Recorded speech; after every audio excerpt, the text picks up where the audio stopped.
Hello and welcome back to Do Brand You. If it's your first time here, my name is Lorraine Taylor, and Do Brand You is all about you. It's about how you can unleash your potential in every season of life. How do you do that? By navigating to your true north and by using your own unique gifts and talents. A lot of times that is just being done at grassroots level because that's where real change happens. Now, today is a Friday chat day. Every Friday, I just go behind the scenes and share with you what I'm working on or things that I'm dealing with my own navigation to my own true north. So this is actually a continuation of last Friday. So last Friday, I shared about how you can have that lifestyle that you want. One of the things that I love about my lifestyle is I do the work that I do through the business I own, and I also travel. And I shared with you those tips, so you can check that video out if you like. But today I wanted to focus on, as I said I would, on why solo travel is a good thing and the power of traveling alone. I have had a lot of people who find out that I'm traveling and they say, "Who are you going with?" And I'm like, "Oh no, I'm just going on my own." And they're surprised, but more like curious, like, how could you travel alone? So that's what I want to just get into today and to share with you with that. So as I said, I incorporate travel into my business, and it's not just a break, it's not a holiday, but it's an intentional part of how I work. When I'm here, headed off to Thailand soon. And in Thailand, I will be spending time working, but also when I'm not working, just enjoying Thailand. So I combine the two together. And I have people say, "Well, have a nice holiday." And I say, "Well, it's not really a holiday. I'm just taking my, virtual office that I have at my home here, and I'm just moving it to Thailand for a while." So the thing is that by doing this type of weaving travel into my business and what I do, it means that it's best if I travel alone or spend a good amount of time when I'm traveling to have time to work on my business. And I know for some people, the idea of traveling alone, it really can feel a bit daunting. I've had people say, "I could never do that. I mean, I always wonder what people would think. I wonder if, I think I would feel really lonely. I don't think I could go by myself." But for me, traveling alone isn't something I tolerate. It's something that I choose to do. When I travel solo, I have time and the space, I should say, to work, to think, to create, and to grow in a way that doesn't happen when I'm surrounded by my usual environment. If I just stay in my virtual office, and particularly people that work from home, you're not like traveling into work every day. If you just stay in that same ecosystem, that same environment, you're not sparking very much creativity, and it's really important that you do that. I talked about in the last video how you don't have to get on a plane like, "I'm going to go to Thailand. I live in New Zealand." And I shared with you that I've done a lot of local traveling, travel local and just go down the road for an hour, get an Airbnb for 3 days, but allow yourself that time away. So today I'm going to talk about why solo traveling isn't just a personal adventure. It's not just a holiday that you would do. It's a powerful tool for business owners, for creatives, and anyone looking to truly step into your full potential.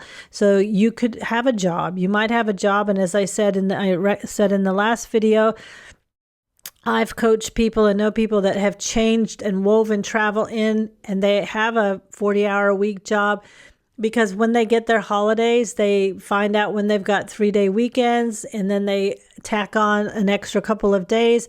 And then at the beginning of the year, they block those 5 days into travel time that they're or into their year so that they can weave travel into what they're doing.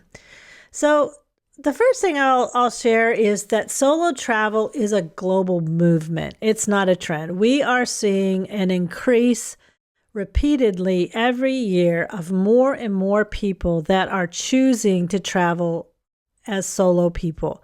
When I travel, I see a lot of people that are traveling solo. It's more common than ever, and women in particular are traveling solo at record numbers. Depending on the country and the survey, it has been found that anywhere from the travelers who are solo travelers, out of the solo travelers in any country, it's anywhere from 40 to 65% of those are women. So women are at least as equal or even more than. So that doesn't matter so much, but it's just that a lot of times I'm coaching and working with women and they feel like, oh, as a woman, I wouldn't want to travel by myself. So I wanted to throw that in. So, and for a business owner, there's an added layer that solo travel isn't just about relaxation or going on an adventure. It's about creating an environment where you purposely and intentionally fully are present. You're fully in control of your time and you're fully focused on what you want to do. I'm going to be in Phuket for a couple of weeks, and I'm going to spend the first couple of weeks completely on my own. I'll be joining my husband then in Bangkok. And then, we have I'll work in the mornings and then, hey, have the afternoons off. So I'll be doing half days up there, but still going to really enjoy both places. But that particular time of the 2 weeks away in Phuket, I make sure that I get my exercise in. I've got a great place, but I've got that really focused thing that I can, and I've got a couple projects that I'm going to do. So it's so important. So what are the benefits of solo traveling if we really want to know what they are? So I looked in, did a little bit of research and came up with these 5 things, 5 ways that solo travel has been proven to be beneficial for your business growth, your lifestyle growth, your personal growth, whatever. The first one is clarity and focus. When you're in a new place, away from your usual distractions, you just start seeing things differently. I noticed, like, right now I get up in the morning and I have my coffee. I went out to a local coffee shop this morning and okay, yeah, it's like same old. I enjoyed it, loved it. I know in a week's time I'm going to be going out having a coffee or a drink or a juice or something in Thailand, and I'm just going to be smelling new things, experiencing new things, touching, feeling, seeing, hearing. Everything is going to be new, and it immediately heightens my focus on what is actually happening around me. It's easier than to get a better perspective, because when you're just always in your own place, in your own space, it just gets a bit the same.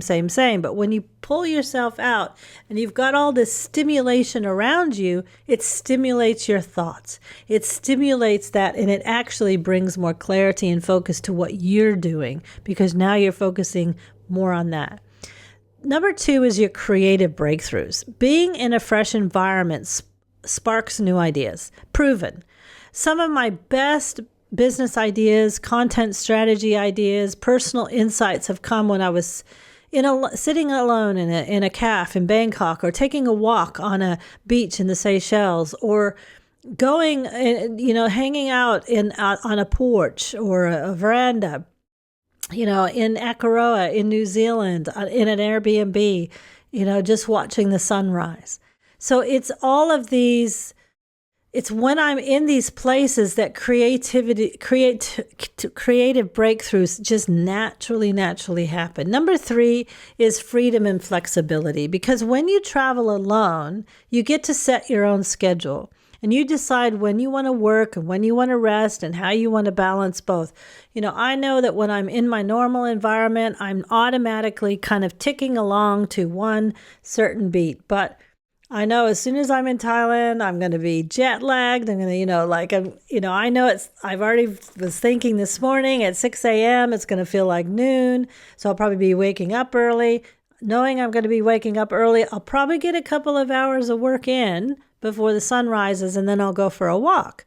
So I'm going to bring my little coffee with me. I bring my plunger with me and I make my coffee because, by 3 a.m, it's going to be 9. I'm an early riser, so I'll be getting up anyway. So I plan a good couple of hours before the sun comes up in Thailand. And I've got the flexibility to do that. I can do that. When you are traveling with someone and you're both dealing with jet lag, that's really becomes the focus. But when you're on your own, you're just kind of like whatever you feel like. And hey, in the afternoon, if I'm tired, I can have a wee nap and then that's it. And the fourth one is building confidence. There's something incredibly empowering about navigating a new place on your own. It builds confidence in your ability to handle challenges, to make decisions, and to trust yourself. I've traveled a lot over my life. I'm very grateful for it and everything, but I can promise you, once 2020 happened, we all got locked down and I hadn't been traveling for like almost 3 years. I went on a trip on my own overseas. I was nervous. I was scared. I was like, geez, and I was like, I didn't have all my normal things that I do all the time. I was like, okay, and so I was losing my confidence. And after that trip, came back, felt a lot more confident. Number 5 is the science of solitude. I know people that go away for these silence retreats, where they don't talk for like a week, but silence of solitude. Studies show that spending intentional time alone helps you to improve your creativity, your problem solving, and even your overall happiness. Being alone doesn't have to mean that you're lonely. It can be an opportunity to reset, to recharge, to engage with the world. The silence of solitude is strong. I am a firm believer that in our world today that is going so fast, we've got so many distractions. The one thing we don't take advantage of enough is our option, the choice that we could make to actually sit back, from our distractions and just to sit a little bit more in our own silence and solitude. So how do you overcome fears of solo travel? Because I get it. Traveling alone, like I said, it only took a couple of years of not traveling and all of a sudden I've lost my confidence. How do you get over those fears? How do you actually do it if you've never done it before? I've asked people about why they don't when they say, oh my gosh, they're so surprised I travel on my own. I said, well, what are you worried about? And they say, I worry what people will think of me if I go off on my own. And yeah, sometimes this can be a weird social stigma around doing things on your own. But the reality is, to be honest, nobody really cares that much about you or me, like in those kinds of situations. I mean, they care about you. People care about me, but I don't think it runs in the top 10 things that they have to be consumed about, Like it doesn't, maybe they find it a little bit odd, but you do. I always say, you do you, I'll do me. I get it that what will people think because I'm married.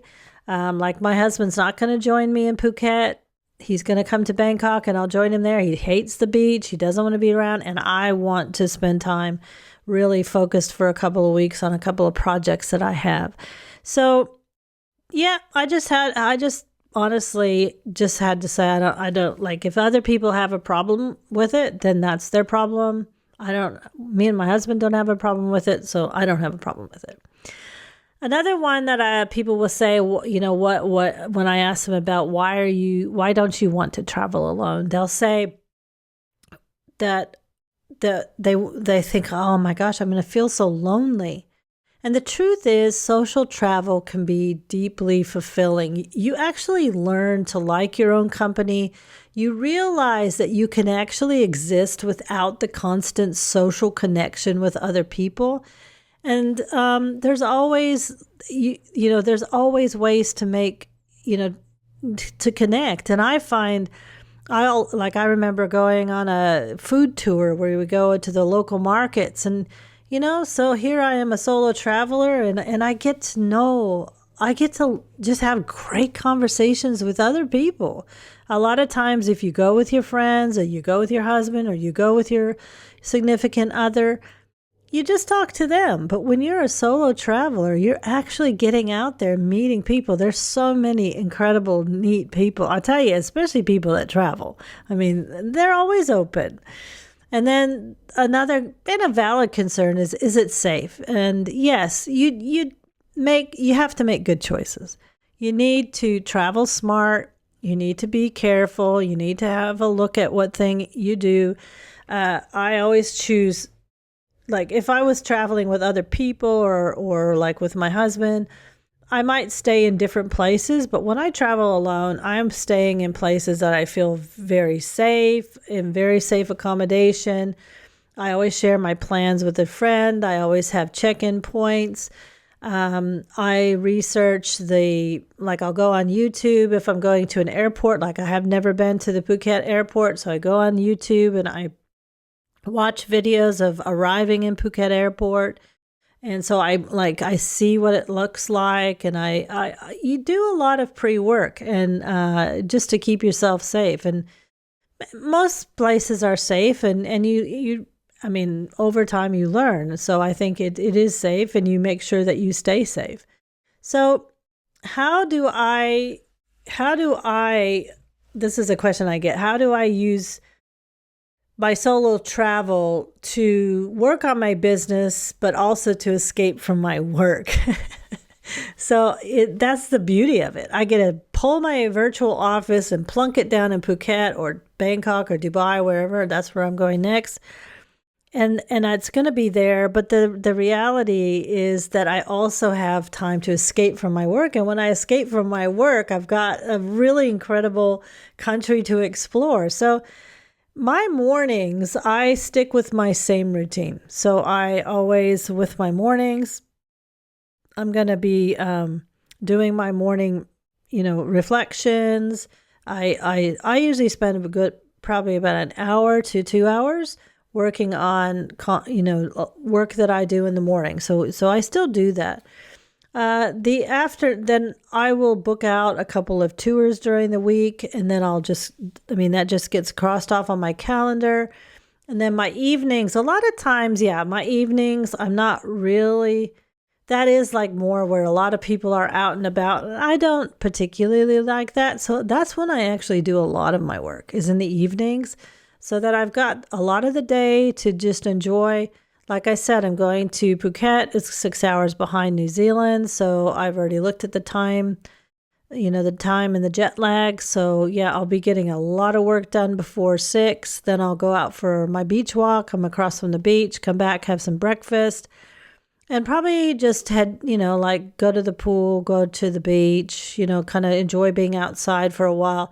And then, in the around 1, 2, it gets pretty hot. I've had enough. So then I come in, and then I plan really low-key type of work. I might be doing some brainstorming or just some ideas, or I might be reading some things, or just whatever. And then, evenings, it's always where I go. It's hot climate, but the evenings are cool, so it's a great time to work. So, and then I keep up with my coaching calls and my community events and stuff like that. So that's how I work. And so I want to ask you, have you ever thought about taking a solo trip? Have you taken a solo trip? If you've been waiting for the right time and someone to go with, why not just go on your own? That's what I say.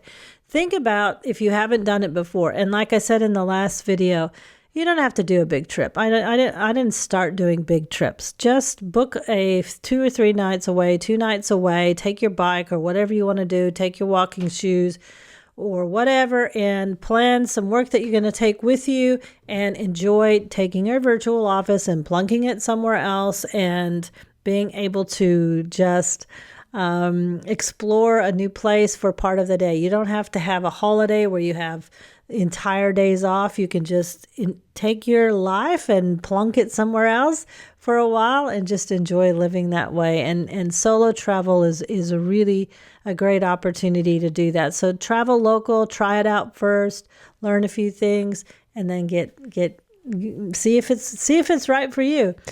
Hey, I've always love connecting with you. I have a link below for my newsletter, so do sign up for the Do Connect newsletter. Would love for you to connect that way. Always subscribe to the channel, hit the like button. These videos are free. If it's something that resonates with you, it certainly helps, as you know. YouTubers to keep these videos going. So we rely on some algorithms and things like that. So your support is always great, but mostly think about heading out and doing something on your own, having that silence time, that creative silence time, the silence of solitude, and enjoy the clarity and the focus that you get, the breakthroughs, the creativity, and the flexibility that you can have. I'll be in Bangkok the next time I send you a video, and I will let you know how it's going. So have a great week.